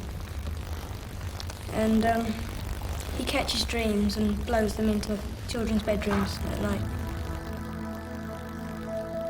Once again he stood up tall in the mist, holding his net at the ready, and at last, with surprising suddenness, came the leap and the swish of the net. "Another jar!" he cried. "Quick, quick, quick!" When the second dream was safely in the jar and the top was screwed down, the BFG held it to his ear. "Oh no!" he cried. "Oh, mince my maggots! Oh, swipe my swoggles!" "What's the matter?" Sophie asked. "It's a troggle humper," he shouted. His voice was filled with fury and anguish. "Oh, save our solos!" he cried. "Deliver us from weasels! The devil is dancing on my dibbler." "What are you talking about?" Sophie said. The BFG was getting more distressed every moment. "This is a bad, bad dream. It is worse than a bad dream. It is a nightmare." Oh, it's great when you can recommend a book you've read to somebody else, because then they can enjoy it too. Me and Slow-Mo are always lending our books to each other. We're like our own little library. But it's best when you can tell the other person a little about the book and describe why it's so good, or pick a section for them to read as a taster. Brilliant. It's about a robber who steals a baby and he doesn't know how to look after it. I can't remember the rest because I read it a long time ago. He gives a plate of beans and a cup of tea to the baby. The baby eats the beans, throws the cup of tea on the floor and starts to laugh. "That's better," says Burglar Bill. "I like a few beans myself." Burglar Bill bounces the baby on his knee. "So you can talk," he says. "Say, Burglar Bill." "Burglar Ball," says the baby. Suddenly Burglar Bill feels his knee getting wet and smells a smell. "Pooh," says the baby. Burglar Bill changes the baby's nappy. He doesn't have another one, so he uses an old bath towel instead. When night comes, he takes the baby for a walk in the park. "Say, run for it if you see anybody," says Burglar Bill. "Run for it," the baby says. Saying what you think about a book is something you can do by talking about it, but you can also write the blurb. Hey, great word, eh? Blurb. The blurb is the stuff written on the back cover of a book about what's in the book. Blurb. Yeah. And now, for a book blurb, you need to write the title of the book, the name of the author, what sort of book it is, for instance, whether it's an adventure story, a funny book, a mystery, or something else.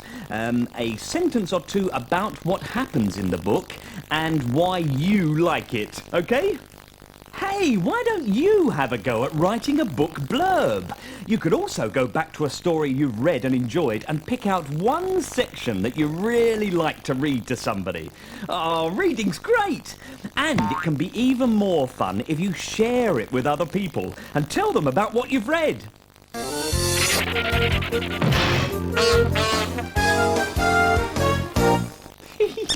What are you doing, Slow-Mo? Are you angry about something? What's that? Oh, you want to play In the Manner of the Word. Oh, the game where I have to guess the word from your actions. Great. Oh, had you started? Oh, missed it. Yeah, is it, noisily? Oh. Ah, what about boisterously? Yeah. Oh. What about angrily? Yeah, oh, great, I got it! Nearly first time, I'm brilliant. But Slow-Mo, why are we playing In the Manner of the Word? Oh, well, are we moving on to adverbs already? Oh, great, adverbs are, Yeah, of course I know what adverbs are, Do you, Slow-Mo? Yes, that's absolutely right. They're, words that describe actions. Yeah, I was going to say that. I was going to say it. When you're trying to describe something to someone, you'll find you're using two kinds of describing words. Words that describe things, they're called adjectives, and words that describe actions, they're known as adverbs. So if I was, say, describing Peter, or sound recordist, I can use adjectives to tell you what he looks like to me. Adjectives like tall, slim, and tidy. And adverbs to tell you how he does things, like quickly, efficiently, quietly. In fact, if you're precise enough with the words you choose, you can describe things or people without ever having to name them at all. Ooh! I'd been looking hard for Rocky Mantovani for weeks, and then someone gave me a tip-off. He was holed up just across the street.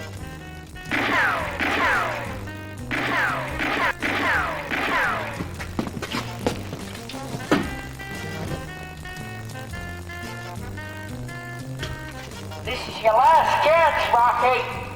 I'm warning you. You'd better come quietly. Quietly? What kind of a word is that? It's an adverb, dummy. Is that so? Well, I ain't coming quietly. I ain't coming noisily. No adverbs, no. Now, get this. You want me, you're gonna have to come and get me. That's my last word. And don't forget the speech marks. Will Cliffhanger get his man? Will Rocky Mantovani come quietly? Find out more in Cliffhanger, Private Eye. Excuse me, we're still playing, in the manner of the word. A cliffhanger mentioned the adverb quietly, which was the one I was going to do, so I had to pick another one. Can you guess what it is? As long as you want to. You don't have to listen to me if you don't want to, if it's disturbing you. Oh, you're making me blush. Oh, slow. How did you know that was Shyly? How come you always guess first time?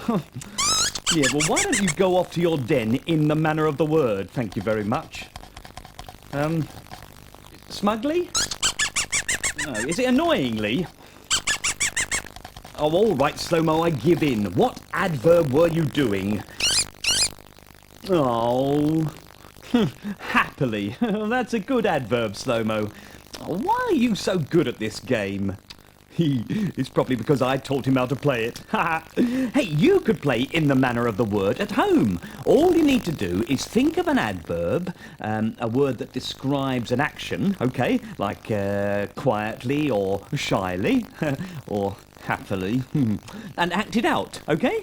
Now, other people have to guess what adverb it is, and if they want some extra clues, they can ask you to do something in the manner of the word, like walk, or jump, hey, hop, hey, or bounce a ball. Yeah, of course, it's no fun on your own because you already know the word and it's easy to guess.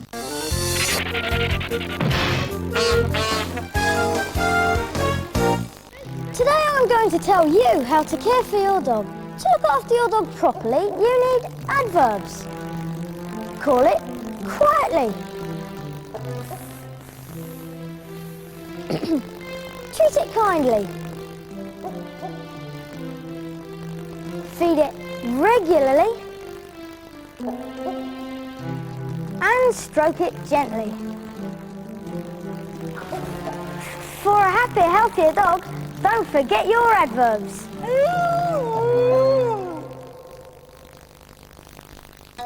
Words ending in ly or ILY. Believe it or not, it's fun spelling spot. When you got your juice and spelling and you don't know what to do, there's a little man with spiky hair who's got some tips for you. Believe it or not, it's fun spelling spot. When your head's getting hot, try fun spelling spot. Oh, Slow-Mo, are you coming back? Slow-Mo, are you coming? There's another episode of Captain Crimson coming up. Ha ha! I thought that would bring him back. We love Captain Crimson, and this episode is full of different words you can use instead of saying said. See how many you can find. The Adventures of Captain Crimson, Space Crusader. Disaster had struck the Galileo. A fire had raged through the food storage compartment and left the crew stranded without food. There's nothing left to feed the crew. Worried Ribbit. We'll have to collect some fresh supplies fast, declared the captain. The nearest food-bearing planet was Platos 9, but it was 3 cosmic light years away. Platos 9, Widget, and make it snappy, ordered Captain Crimson. It'll take us days, stated Widget. At last, the Galileo reached her destination. Not a moment too soon, for the landing party were faint with hunger. Oh, gotta eat. Cheer up, people. Only a little while longer to wait, remarked Captain Crimson. First Officer Optic showed everyone which food was safe to eat. I wonder which bit you eat, the captain puzzled. I'm so hungry, I could eat the whole thing, laughed Widget. Suddenly, the landing party heard a distant rumbling. The ground shook and the trees quivered. What's happening, Captain? Whimpered Rivet. Hold tight. It could be an earthquake, the captain commanded.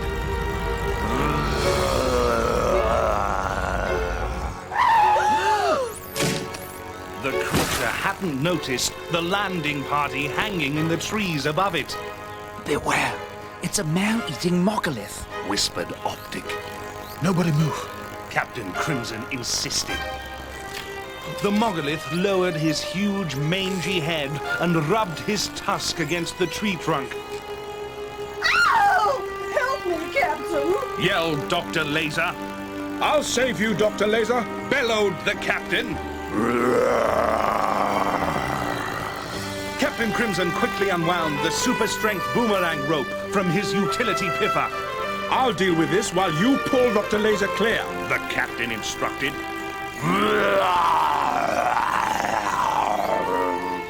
Optic and Widget stood by to protect the captain. He was tugging at something inside the Mogolith's mouth. There, big fella. We'll soon have you sorted. Soothed Captain Crimson.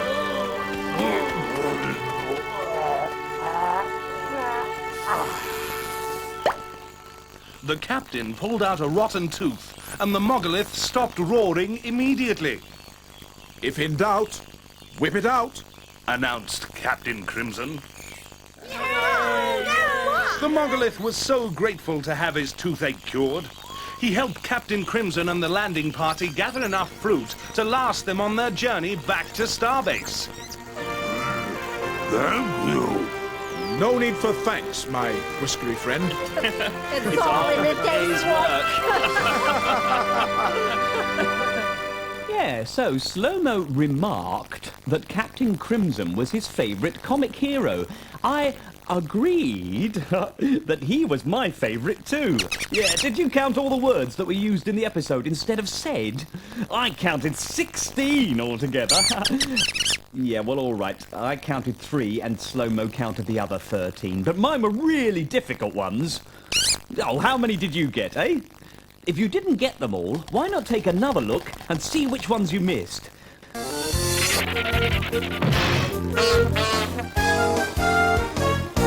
No, Slow-Mo says it's time to tidy up in the manner of the word. And what manner of the word is that, Slow-Mo?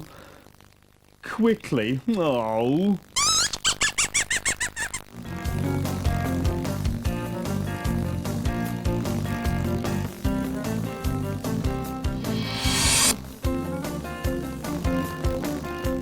Writing in style.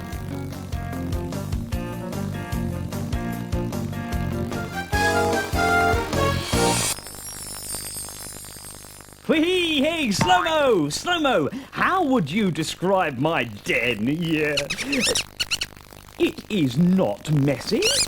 We only tidied it up a little while ago. Well, it's not always messy. Anyway, I like it like this. It's interesting. Yeah. Hey, I would describe it as an interesting den full of unusual things, like a car on the ceiling and a computer in the piano and a filing cabinet where my tidy little friend Slow-Mo lives. Well, that's one way of describing my den, but there are others. You can choose different kinds of descriptions for different kinds of effects. Derwent's Water First and Middle School was built in 1904. The school has 22 classrooms, all of which have access to computers and videos. Traditional desks are, however, still used. The canteen seats 300 children. School lunches are nutritionally balanced and provide a choice of meals, including vegetarian. There are 30 teachers on the staff, and most teach a variety of subjects. 600 children attend the school. The school day begins at 9 o'clock and ends at 3:30. So, those are the facts. You'd probably describe it that way if you were writing a newspaper story or a textbook description of a school. But what if you wanted to persuade people to buy the school? What kind of language might you use then? What an offer! Derwent Water First and Middle School, the latest in high-tech, low-cost, extracurricular educational ecstasy. Spacious, clean classrooms, brand new computers, superb videos, the very latest in seating and working equipment, desks and chairs. Lovely hygienic canteen, seats 300 in comfort. And about the food, what can I tell you about the food? Terrifically tasty, fairly tickles the taste buds. The teachers, what a multi-skilled bunch. They're mathematical, biological, artistic, scientific, linguistic and physically fit. Work every hour of the day if you ask them. Real class, cheap at half the price. Who'll give me £100,000? No.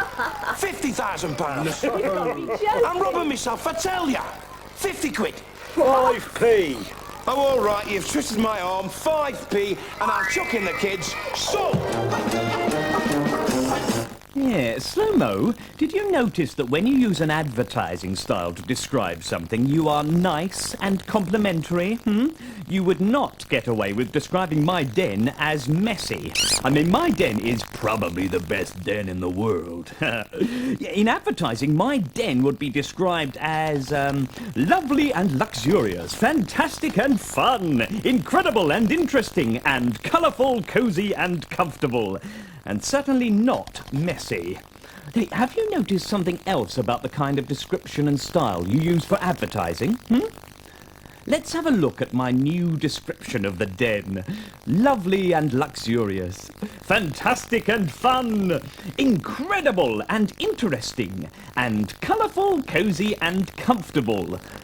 Advertisers often use several words that start with the same letter to make things sound particularly good, like L for lovely and luxurious, F for fantastic and fun, I for incredible and interesting, and C for colourful, cosy and comfortable. Hey, now see if you can find 3 more groups of words that nicely describe my den. That's your adjective. I mean, objective. Ha! Now, don't forget to try and find ones that begin with the same letter. And messy is definitely not allowed.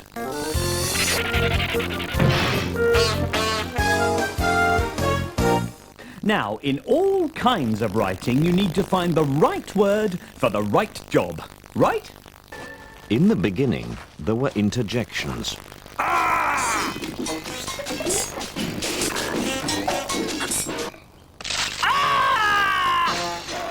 But interjections aren't proper words. They're really more like animal sounds. The first real words were probably nouns. Nouns give a lot more information than interjections.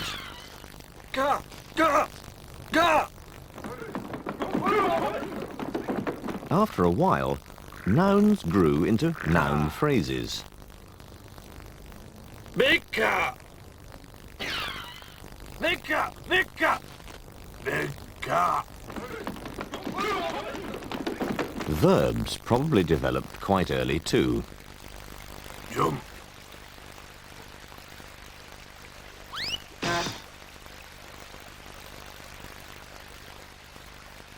Jump. Jump. Jump. Language probably stayed at this sort of level for hundreds of thousands of years. Then, one day, there was a great leap forward. Big car.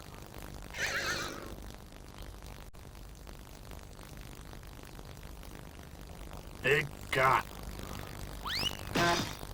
Jump. Some clever cave person must have put a subject and a verb together Big cat. and made a clause. Big cat. Jump.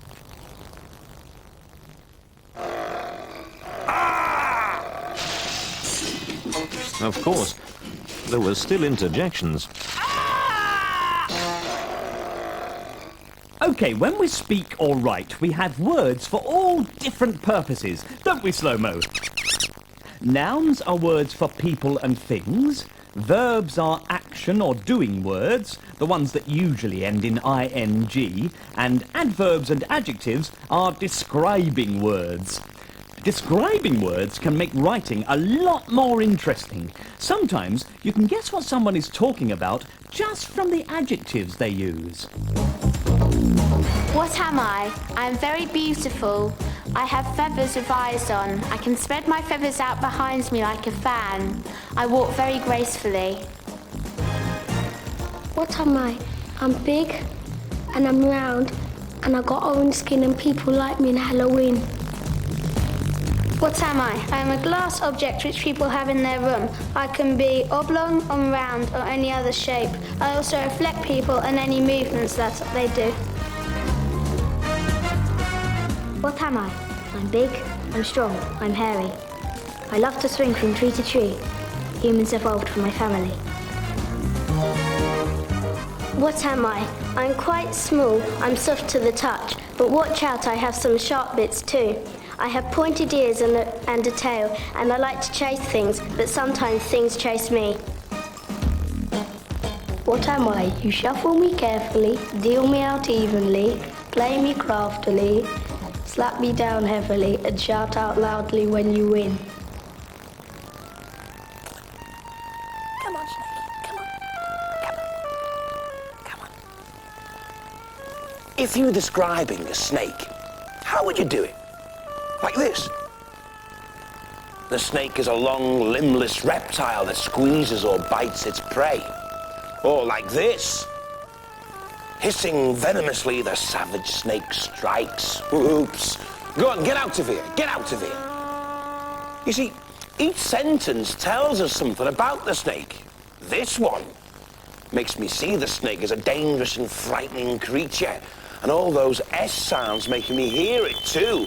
Whilst this one, well, it's a quite simple and matter-of-fact statement, really. It tells us the basic details about snakes without making us feel anything particular about them. It's the kind of description you might find in a textbook or read in a newspaper. It simply gives us the facts. What am I? I'm very interesting. I'm covered with printed words. I'm light to carry. I'm well organised, and I bring you all the news. Hey? No, Slow-Mo, I'm not a show-off. I'm a newspaper. You can have a go at playing What Am I? Just think of lots of sentences that describe something and see if other people can guess what you're talking about, OK? See, I was describing a newspaper, even though Slow-Mo didn't get it.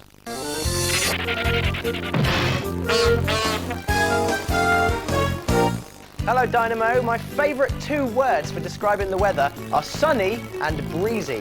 Hey, it's Richard here from CBBC. My 2 favourite words to describe the weather are foggy and rainy.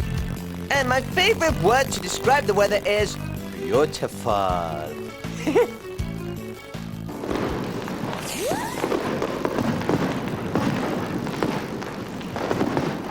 You can get 2 ways of describing for the price of 1. If you use words that sound like the things they're describing. For instance, whoosh, whiz, and sizzle.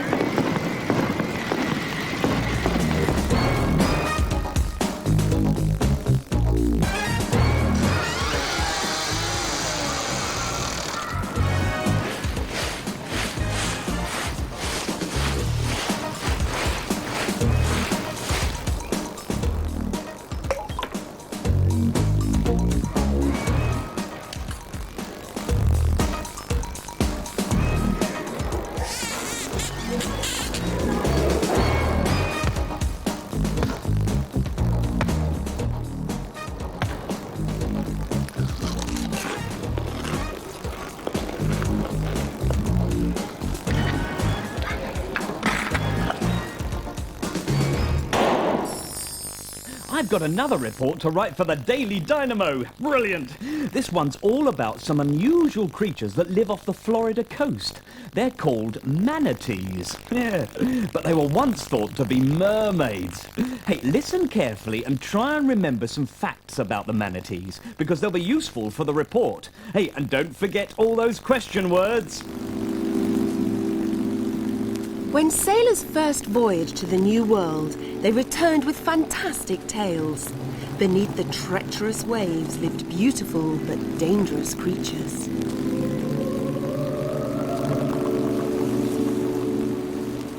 Mermaids were half fish, half human, and legend has it that they lured sailors towards the rocks so that their treasures could be plundered to decorate vast underground caverns. Of course, Florida doesn't really have mermaids, but there is a very reasonable living explanation for the legend. It's thought that what the sailors saw as mermaids were actually these incredible creatures, manatees. They don't appear to look much like beautiful women, but half glimpsed in the murky waters of the Florida coast, the early travellers convinced themselves they were in the presence of something truly mysterious.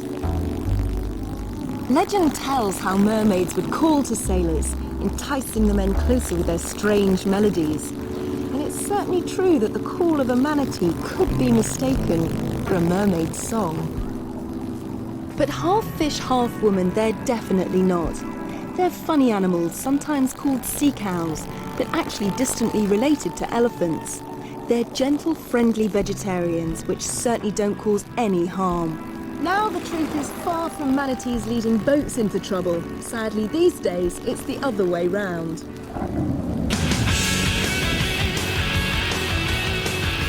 High-speed motorboats have moved in. They're a real threat to the gentle manatees who just can't get out of the way in time. Propellers can cause serious injury. But help is at hand in the form of a special manatee rescue service. Boat-injured animals are carefully collected and taken to a rehabilitation centre. Here they're looked after and prepared for a release back into the wild by Park Warden Betsy Durf. The biggest problem out in the wild is getting hit by boats. About 85% of the manatees have scars on their backs from being hit by the boats. Are many killed by boats? Well, this year, from January to the end of September, we had over 170 manatees died. That's a lot. Quite a few when you figure the birth rate is so slow. So how are the numbers doing generally? Well, hopefully, to be an optimist, hopefully they're holding their own. But you figure that if the death rate gets so high and the birth rate is slow, it's hard to believe it can keep up doing that way. They're extremely friendly, aren't they? They kind of don't leave you alone. Very curious animals, and that's what gets them in trouble lots of times, is their curiosity, getting too close to things. And what do you think of the legend that these were supposed to be mermaids? I'm probably prejudiced. I think they're pretty beautiful anyhow, so I can see that. But I suppose the average person probably couldn't look at one and think it was a mermaid. But if you get to know them, they have personalities, and they're beautiful in their own way. Beautiful? Well, maybe. But let's hope that the project to save the manatee is a success. After all, it will be a tragedy if this unlikely mermaid only lived on in people's imaginations. Oh, what lovely creatures. Oh. Hey, but what kind of report am I going to write for my newspaper article? Well, I could write a factual report about how the manatees are being injured by the boats that sail along the Florida coast. Oh, terrible. It would have a point of view and be full of facts about the creatures. Great. They're funny animals, sometimes called sea cows, but actually distantly related to elephants. They're gentle, friendly vegetarians, which certainly don't cause any harm. Now the truth is far from manatees leading boats into trouble. Sadly, these days, it's the other way round.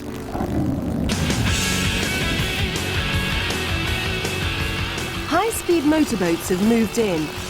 They're a real threat to the gentle manatees who just can't get out of the way in time. Propellers can cause serious injury. Yes, Slow-Mo. I could do a travel report, which would be a bit like an advertisement and use lots of adjectives. It would tempt people to come to Florida. Oh, I can feel it coming, yes, right.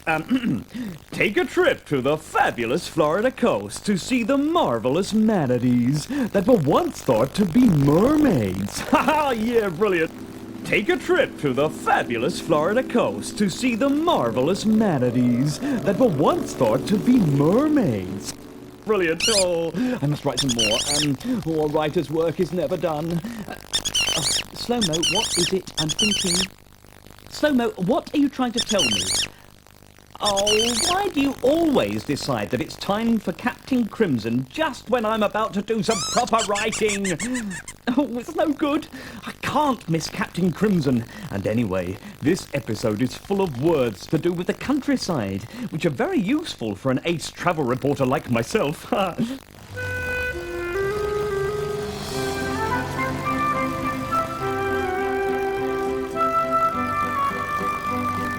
we nearly there yet?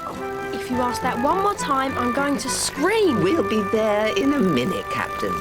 Why do your minutes last such a long time? If I was on the Galileo, we could have got there yesterday. Yes? Well, we'll be lucky to get there tomorrow, unless someone reads Jeff's directions and tells me where we're supposed to be going. Dad says carry straight on until you see a duck pond, and you're right. Behind that, there's a pub called The Bull. There it is, the Bull. Ah, then what? Turn right just before the bridge. Okay. Tom, what's next? Look for a windmill. It's just past the phone box, a little way up the lane on your left. Rightio. Ah, here we are at the phone box. So, where's the windmill? Drive down the side of the windmill, along a white picket fence, and slow down as you reach a big oak tree. Windmill, fence. I'm nearly at the tree. Turn left at the tree, through the gate, and park. Captain Crimson calling the Galileo. Captain Crimson to Galileo. Come in, Galileo. Are you receiving me? I'm in a place called Countryside. Acknowledge, please. Optic? Widget, are you there? Oh, I should imagine it takes a while for the message to travel through space. I should imagine it's just not working. Any luck with your utility, Piffer? Negative. Why don't you leave them both turned on anyway? Just in case. What's the point? The point is that you've got nothing to lose. They're right, Captain. Leave them on just in case, eh? While we have our picnic. Don't want the picnic. Lost my appetite. Oh, what a shame. I've made your favourite sandwiches. Don't want sandwich. What? Kippers and peanut butter? With an extra dollop of jam on the kipper side. Oh, heave! Oh. All the more for me then, short stuff. What are we waiting for? Gnashers into high space overdrive and I seem to have sat in something rather damp and squishy. Oh dear. I'm afraid you sat in a cow pat, Captain. A cow pat? Is that like a pat of butter? No, it's like a pat of poo. I thought you said this countryside was a clean and healthy place. I'm certainly not going to eat my picnic here. Come along, let's find a better spot. Here? Ow! Ow! Ow! Ouch! Ow! Ouch! Get off! Here? Ouch! Here?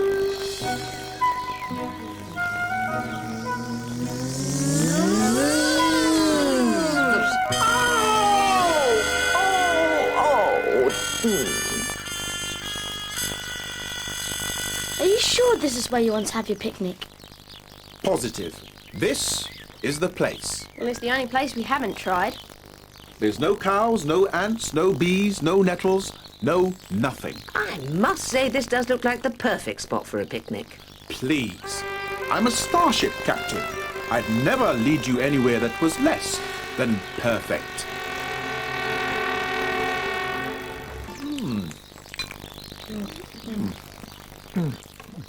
Anyone want this last Swiss roll? Yes, please. Me. Don't mind if I do. No. Glad to see he's got his appetite back. Oh dear, is that thunder? I hope it's not going to rain. There's no clouds in the sky. What's happening? It feels like an earthquake. It's a bull! Quick, run! The captain's cape! It's red! Well, it's more of a crimson, actually, but... Bulls love that colour. Take it off. I'll start chasing you. He will he? Ha-ha! Then allow me to distract this snorting mini-mogolith while you three escape. Hurry! Quick, run! Be careful, Captain!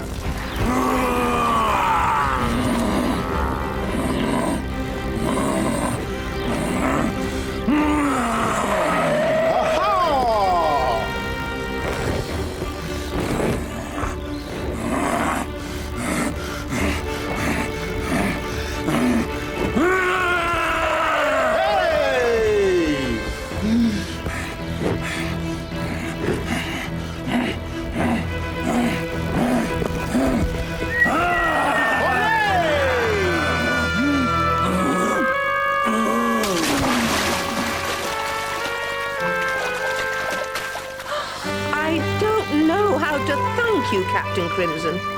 No need for thanks, Wiz. It's all in a day's work.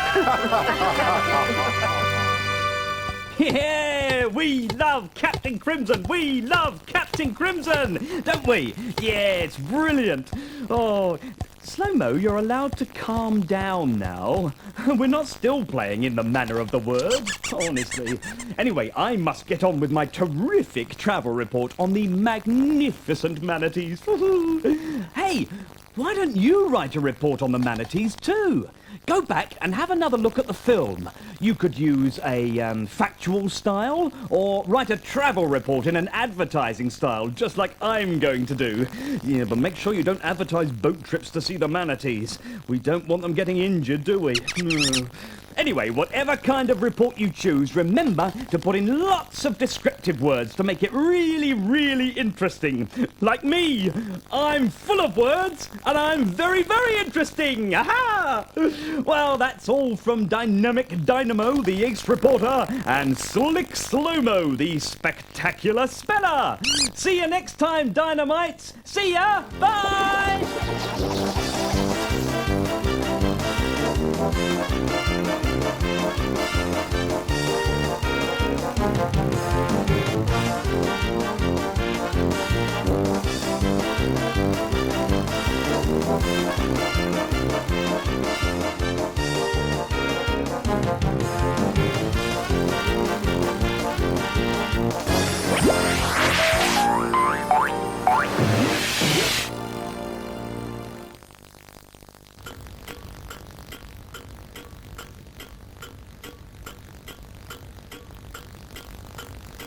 It's never too late to make a date with learning, even after midnight, when a coach is turning back into a pumpkin and a prince is burning for that lone glass slipper.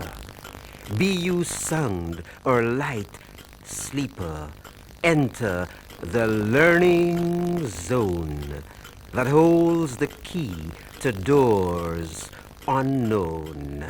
Time to cross the threshold.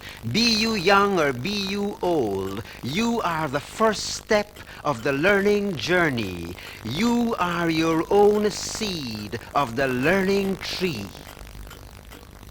Sit back, dream on, sleep tight, and leave the rest to midnight.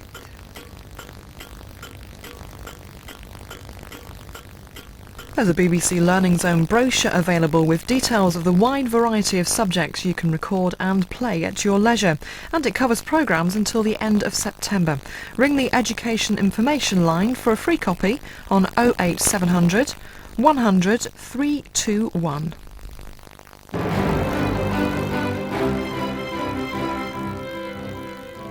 That's it for now. Join us again at 2 tomorrow night here on BBC Two when BBC Learning Zone meets up with some of the not so good in the series The Greats.